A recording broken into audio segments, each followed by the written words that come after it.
Hello, everyone. Welcome back to another Loom Press podcast. It's been a while. We're in a different setting now. I've recently moved to Donegal, but we're back in action, and I'm here today with the great Jimmy O'Connell. Just a bit about Jimmy here. Jimmy O'Connell, he was born in Dublin. He's been writing and performing his work for many years and in many venues, including the Irish Writers' Centre, the Sunflower Sessions, and Electric Picnic.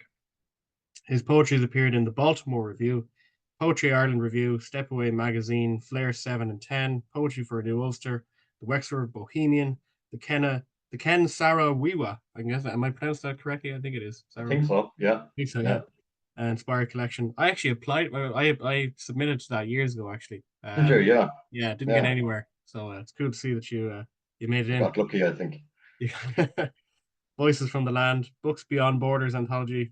Yeah, I could go on here, but the main thing that we're I going know. to Stop now. Stop now. we'll stop now. Yeah, he's lots of accolades, lots of accolades.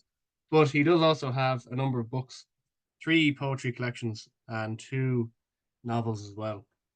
Jimmy, welcome to the show. How are you today?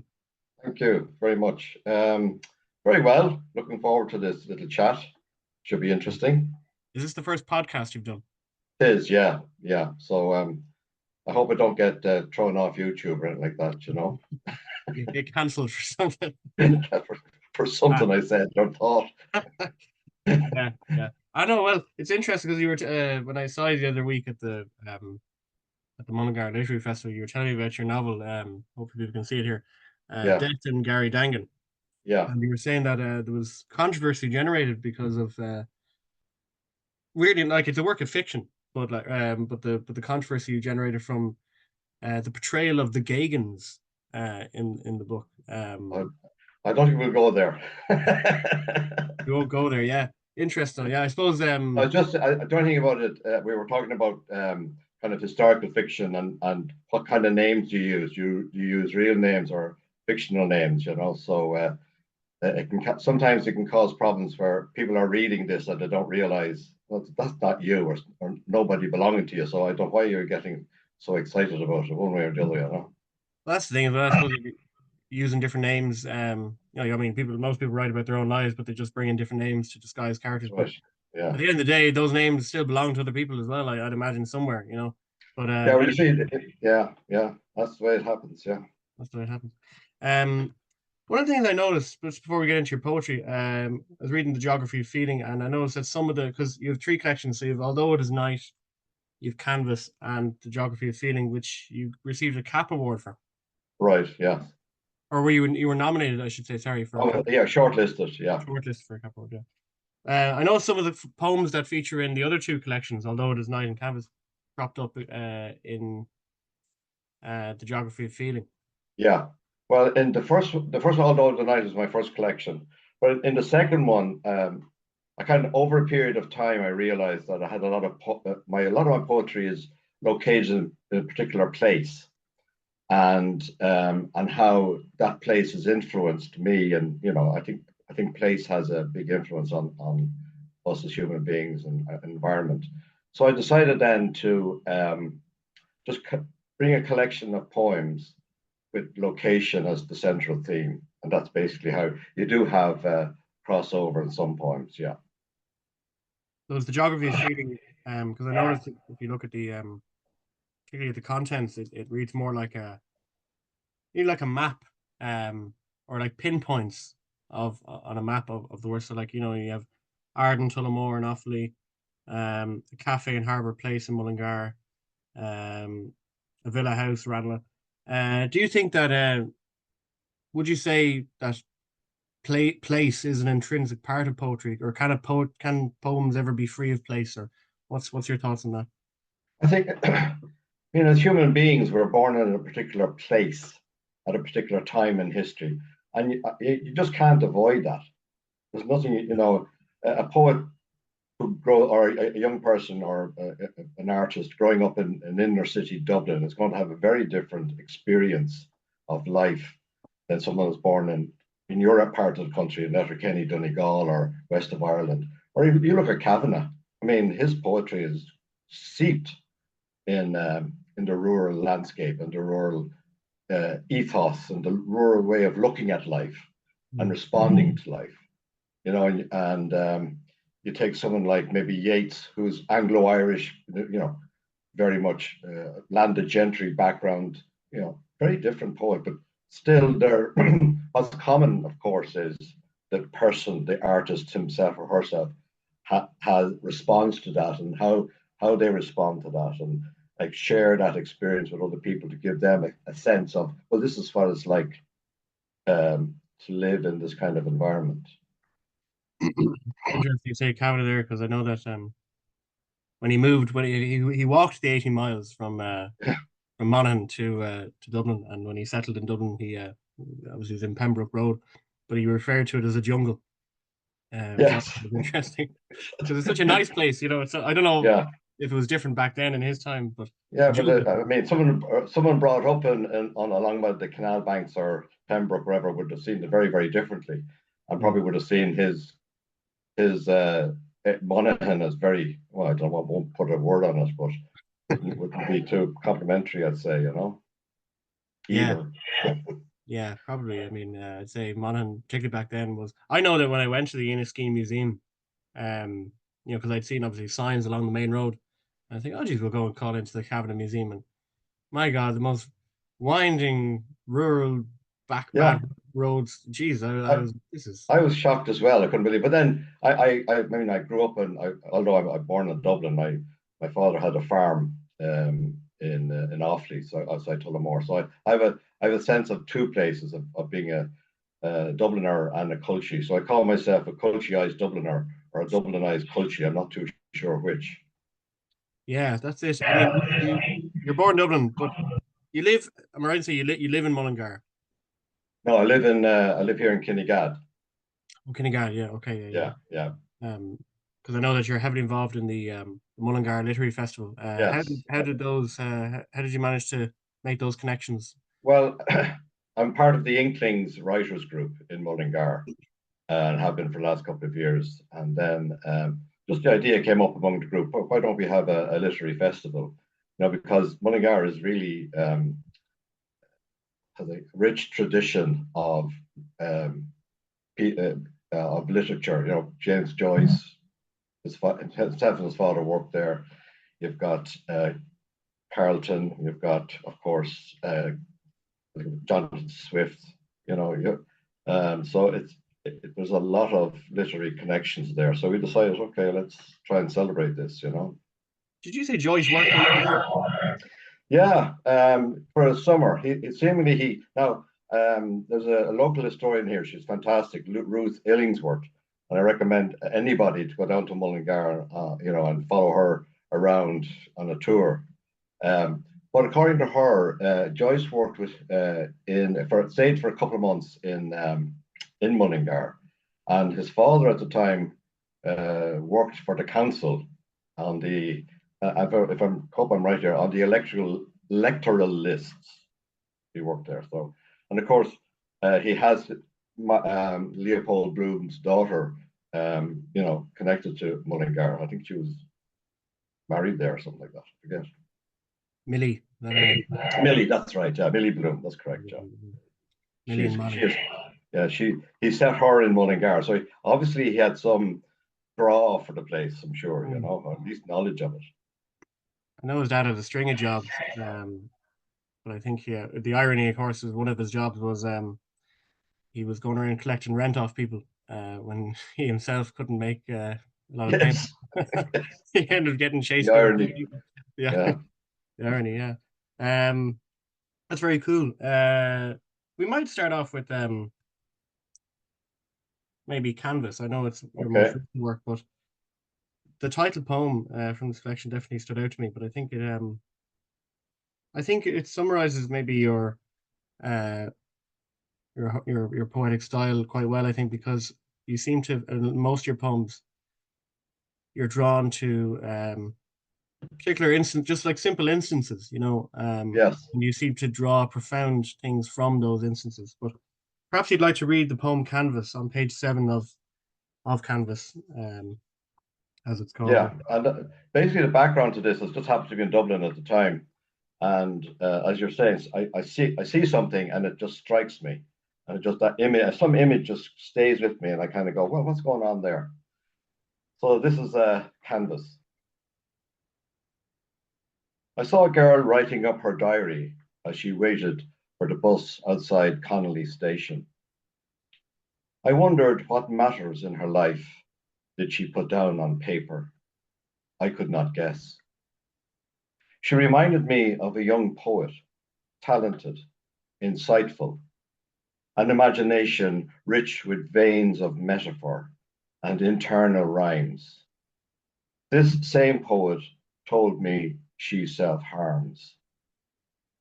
She showed me the tracks of pain, the frustration of failed words, failed images. I have some more, she said. My body is my canvas. Yeah, three stanzas, and you managed to, I suppose, kind of capture the tortured artist. But and that was just a one-off encounter with this person. Um, I'd known this person for a while, so I knew some of the history. Yeah. But obviously, what led you to then, I suppose, make that the main poem, the collection that led to you choosing canvas? Well, canvas, like the idea of my body is my canvas. I thought that was a very strong line, Yeah. and in a sense,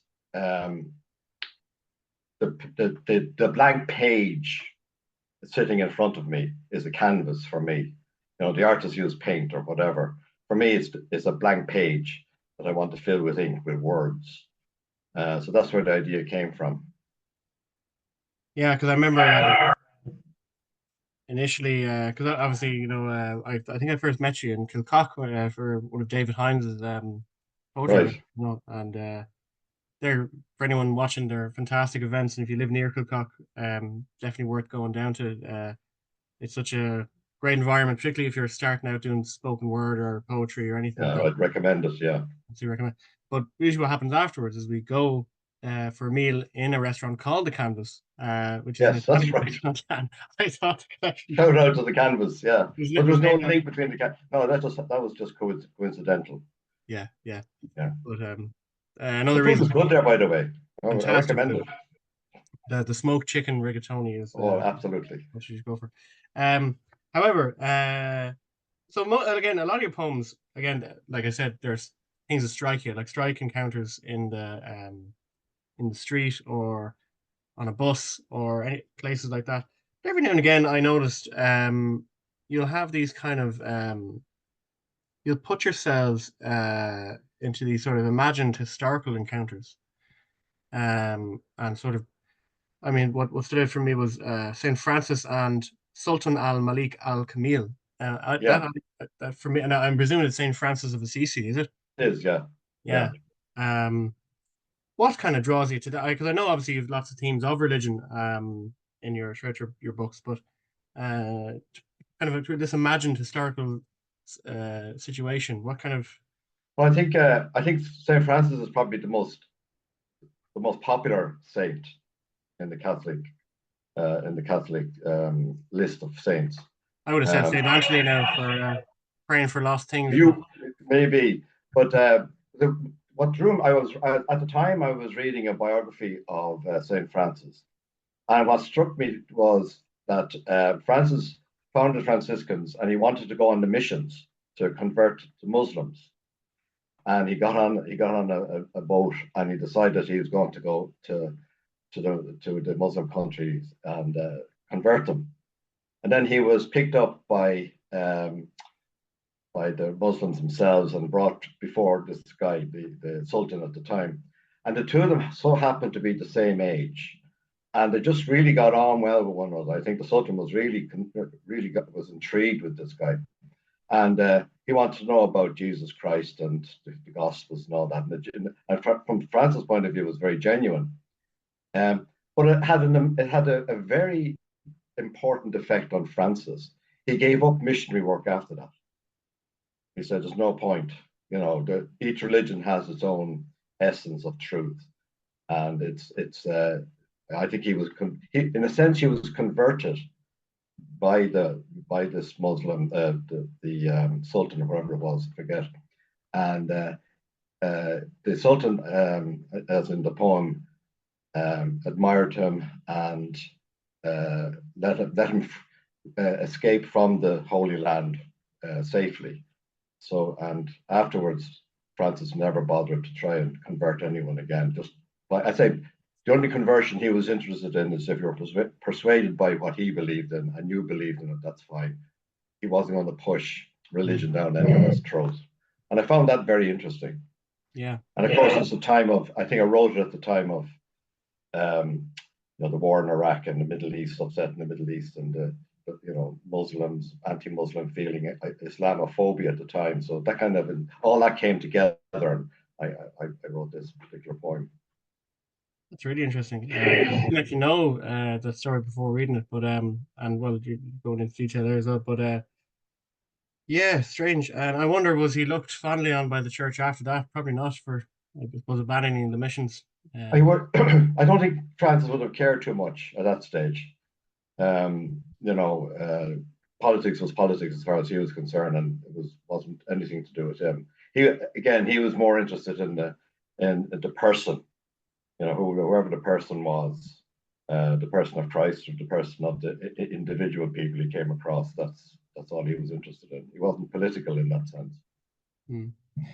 It is interesting. I suppose drawing upon, because I suppose people always draw upon the common myths, like Homer and all that. But it's interesting to draw upon something maybe a lot of people would overlook, particularly to kind of, I suppose, as you said, there was a lot of Islamophobic sentiment going on or things like that. Yeah. I'm just looking now. Sorry. Yeah, sorry. I think the poem was an antidote. I was trying to write the poem as an antidote to that. That's what I wanted to do. Yeah, no, it did strike me. I'm just looking at it. It might be a bit long to read, do you think, or what do you think? It's up to you. It's on page 43, St. Francis and Sultan Al. Did you have to do lots of research? Did you have to do lots of research into that story? Yeah, well, it was after. Yeah, I did. Once I read the biography of Francis, I got into kind of the history of the Crusades. It was around the time of the Crusades, obviously, and so that's what happened. Yeah. Do you want me to read it? Yeah, sure. I think it's a nice story. It's a nice story. Yeah. It's kind of long in its own way, but it's a good story. Okay, here we go. You can edit it afterwards anyway. St. Francis and Sultan al-Malik al-Kamil. We crossed the sea seeking martyrdom. Oh, sorry, but I tell the story from the point of view of Francis's assistant, if you like, or secretary. His name was, I think it'll come in the story anyway. Okay, so sorry for that interruption. So it's not from Francis' point of view; it's from his assistant or secretary. We crossed the sea seeking martyrdom. 6 weeks we shipped with many hundreds who lusted gold glory and escaped from punishment, now given license in the land of the infidel. And to this we have come, Francis and I. Damietta is the devil's stench, the Nile a swamp of Hades, glutted with decayed corpses. Saracen spies were captured, their eyes gouged, nose, lips, and ears cut off. Bishop Pelagio rejoiced, sent them back, their mutilation a mark of God's justice. And in revenge, their galleon troop made raid deep into our Christian camp, captured women and children, impaled them on sword and pike. In protest and disgust, Francis railed at Pelagio. I will convert by example, not by the sweep of sword. You may go and preach, the bishop allowed, but martyrdom will be your only reward. And so Francis and I made vigil to embolden us to God's will. The Muezzin cried out their Sadat as we made our way to the Saracen camp because of our shepherd rags and rope for cincture.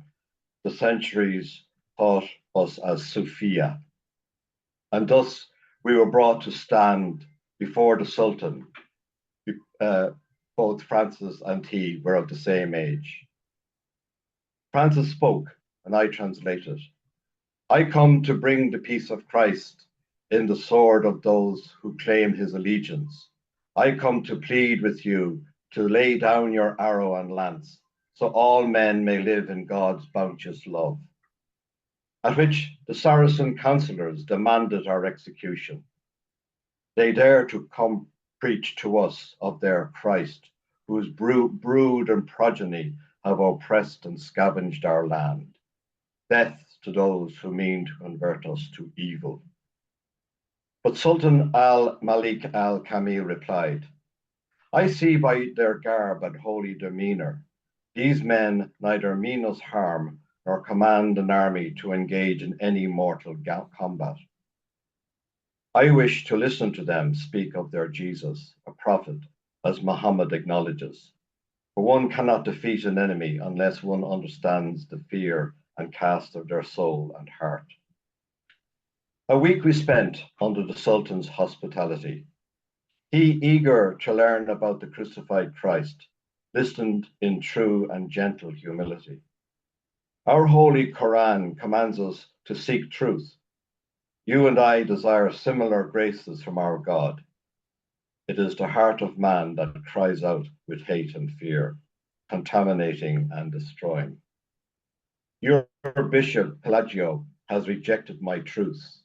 His greed has darkened the light of God in his soul. For I have offered him the holy relics you treasure, the kingdom of Jerusalem and 30 years of peace. I do not condemn you for his sin. Why should I put to death you men of God, who, according to your own beliefs, seek only my salvation? The Sultan granted us safe passage to Jerusalem. He blessed us in the name of Allah, gave us gifts of gold and silk, which we requested be distributed to his poor. There is but one God, we prayed, and the name is called compassion. And so Francis and I made a new journey through the heart of the eastern desert and onto the sea. I had sought suffering and martyrdom if it was to be God's holy will, but the Lord sought neither. And thus I, Illuminatus, his troubadour of peace, sing now of my brothers Francis and al-Malik al-Kamil. It's there's a lot to learn from it. Yeah, I thought it was a powerful story, Yeah, especially at the time, and even nowadays. I mean, in the context of our own politics, you know, Francis is a beacon of truth and light, and maybe a way out of the situation. You know. yeah, and incredibly, I suppose, prudent of the Sultan as well. You know, Yeah, to not react, be unreactive, and again, the forming a bond there. You know, of sorts. yeah. I think he saw something in Francis that he liked and admired, and I think that helped in the relationship. And they were the same age, So he obviously, the two of them obviously found a connection. I think that's the thing. And it's weird. I bet you if the Sultan had put up, had sort of resisted Francis probably would have become more stubborn in his ways of trying to push maybe his Christian or his Christian agenda I onto don't the. think so. To be honest, I don't think. I think the councillors would have hanged him. You know, he'd be dead in 5 minutes. But he was Yeah. extremely lucky that he met a person who saw something in Francis that he liked, and again, I use that word, that connection. He saw some connection with Francis, and Francis had a connection with him, and it was the connection that saved both of them in a sense. You know, it created that positive and helpful relationship. Yeah, yeah. I suppose in today's world, usually when people resist things, they tend to maybe double down on ideas and things like that. Yeah, but I don't think Francis was that kind of personality. I think Francis would have been seen it as martyrdom. You know, he would have accepted it. Yeah. Um, Very cool though. I did, it stood out to me reading it, and you have plenty of other kind of those historical poems as well. I know you have the Battle of, is it Mainstay? I'm going to mispronounce it. Honester, yeah, in Limerick. Honestly, Limerick, Yeah, yeah. yeah, yeah, Daly and Colville-sur-Mer, Normandy as well. So really, really yeah. cool. But you do as well have lots of religion seems to run through a lot of your poems. It's would you class yourself as a religious man, or are you more swayed by just the idea of religion? Well, I was brought up in a Catholic Ireland and a religious family, you know, Mm, and became a member of a religious congregation, the Christian Brothers, which I left subsequently. But um, I would see myself as being, I think nowadays most modern people don't want to use the term religion, that they don't want to be called religious because of the bad connotations of it, you know. So I would say yes, uh, I'm religious in the sense of the understanding of religion, that is the binding of binds man to God, whoever we can, or whatever way we conceive him to be, or even her to be. And I think you know the we man is a person or woman as well. We're seeking meaning. We want to understand what the hell is going on. Why is this? Why are we thrown into this? Like I like the word. I like the term that Heidegger uses. We are thrown into this existence, you know, and we have to engage with it, and we have to kind of work through it. We didn't ask to be thrown in. We're here, so we're left then like we what poets do, what artists do, what the function of art is to kind of provide some sort of understanding what the heck is going on here. You know, I agree with Pope Leo the 14th. I mean, what he said about religion, I think is very, very true. We've used religion to destroy one another. You know, he you know he doesn't want religion to be used to murder children and women and innocent people. You know, and nobody does. But unfortunately, there are people out there who want to use religion as an excuse to justify their own anger and hate and their prejudice, which is yeah, disgusting. yeah. I suppose they'd use anything to justify it. Even if they didn't use religion, they use it in the name Yeah, of freedom. yeah, they would do something else. Something else. It's all tribalism, basically. Yeah. You know. Mhm. Um, no, absolutely. And of course, well, you said bad connotations there, but you it was a funny poem. I suppose it gives way to humor as well. You read a poem at the Mullingar Literary event about the sex education you received in school. Sex Um, education in 2 lessons. Yeah. yeah, I think you'll have to read that out because it's a maybe Yeah, yeah. It's what which one page is is it? it? It's in I have it. Canada, isn't it? Page 5. Yeah, page 5 in What is Candace. it? That's Candace there, by the way. Yeah. Okay, sex education 2 lessons. Now, this is actually true. This is based on experience, and I think basically what I was thinking at the time was, and I bring in the Prague and the Prague Spring, and you know the idea of the authority of the church and the Russian authorities, and how authority and power is imposed on us, and we accept what they say, and then we end up being bitten by it, if you like. Yeah. Okay, sex education in 2 lessons. Sixth class primary school. During an Irish lesson on Raftery the blind poet, our teacher announced that he was going to talk to us about sex. We looked at one another. Was this a new word in Irish? He cleaned the blackboard and with a stick of chalk drew a circle and a straight line beside it. That, he pointed to the line, goes in there, pointing to the circle. Now, lads, for your homework, learn off the rest of the poem. In second year secondary school, the brother entered the classroom. His golden Labrador, Dubcheck, it was the Prague Spring, waited on the corridor outside. He told us to put away our books, that he wanted to talk to us. He took out a yellow stick of chalk and drew a flower on the blackboard, turned to us and declared, "You're playing with fire, gentlemen, playing with fire." And he departed with Dubcheck loping behind. Thus were we sent out like many blind poets onto the streets, longing for the lust-drowned dance in St. Mary's Parish Hall, and later the disco's many cornered, sweaty spaces. You'll get your wear from her, the lads would say in tumescent, side-of-mouth sneers. But it was all talk and no action. And just like the disillusioned people of Prague, our innocence betrayed us. It's mental. Like you're teaching a poem, and then he stops mid lesson on the poem and sort of interjects to do this sex ed lesson. But what? Well, there's a bit of poetic license there because Okay. I used the Raftery the poet, but I mean it was around the time that we were doing Irish, so I just I'm not sure what the Irish lesson was, but it was just a change for him. It was a change in lesson from Irish to something else, and then the line I learned the rest of the poem now because he didn't want to discuss getting too deep with what he was talking about.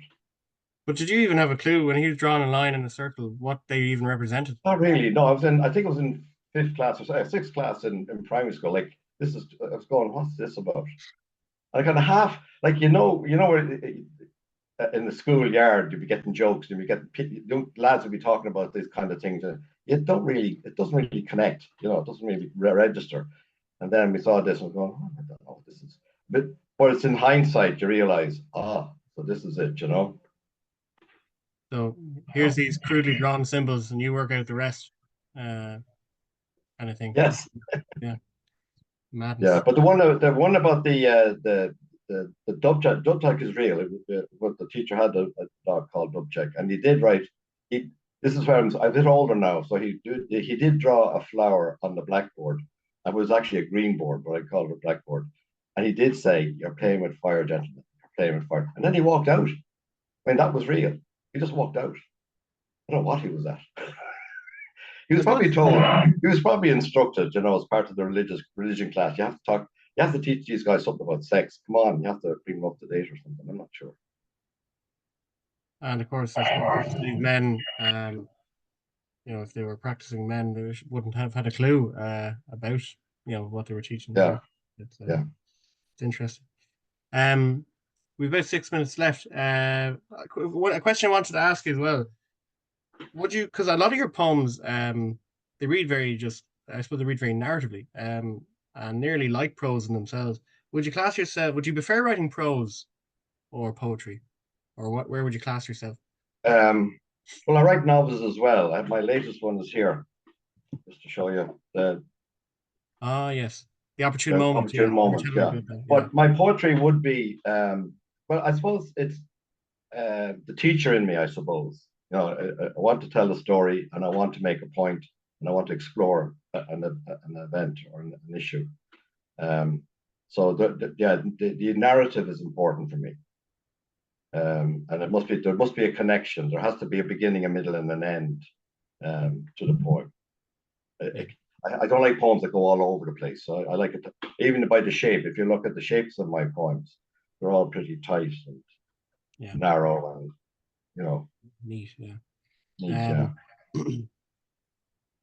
Do you find it easier to write poems? I suppose in a way that probably compared to a novel, say, or Well, with the poem, it comes to me. If something comes to me, then I work on it. With the novel, I have an idea, and I usually have to do a lot of research. Like the one for the moment is the opportune moment. I have to do a lot of research on the Irish War of Independence and the Civil War and coming them on. I was interested in the women's part in the fight for independence and in the Civil War. So I did a lot of research on the coming on, and I don't think there's any novel. I don't know if there's any novel on the coming on. So I decided, okay, I'll give it a lash. So that's why I wrote the opportune moment. very good.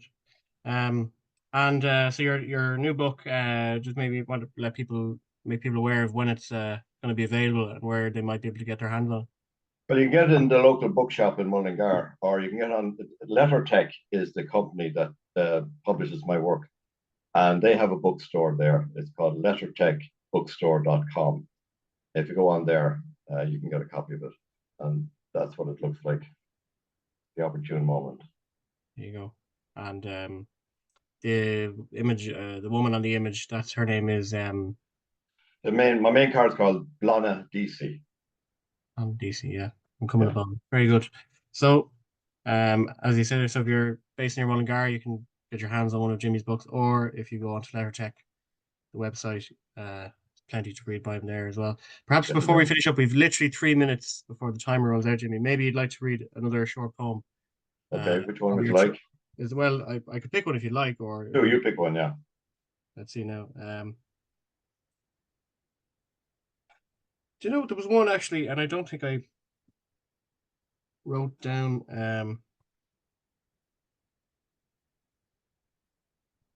Well, actually, you know what? It's a short one, right? But I really liked it actually. Page 8 of Canvas, a picture of Emily. Oh yes, yeah. Emily Bronte. Emily Bronte, yeah. Yeah. The background is just thinking of Emily as a character, that she was, not so much wild, but very independent and great artist, obviously. So a picture of Emily. Imagine wanting to meet Emily Bronte after reading Wuthering Heights.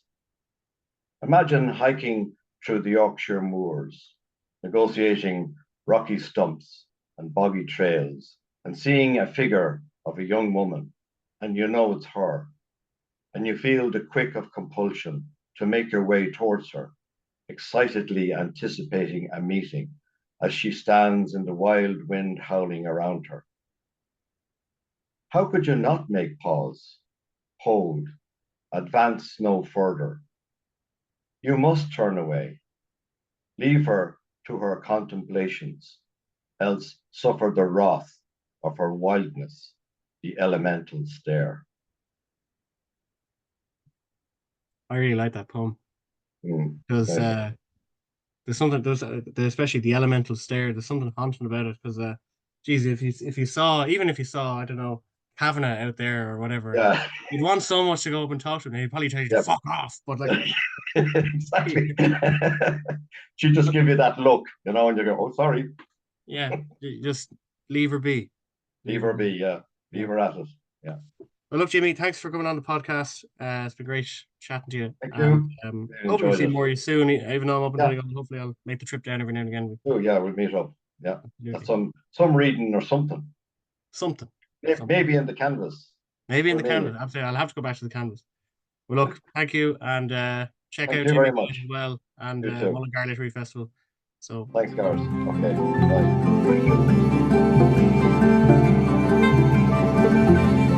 bye.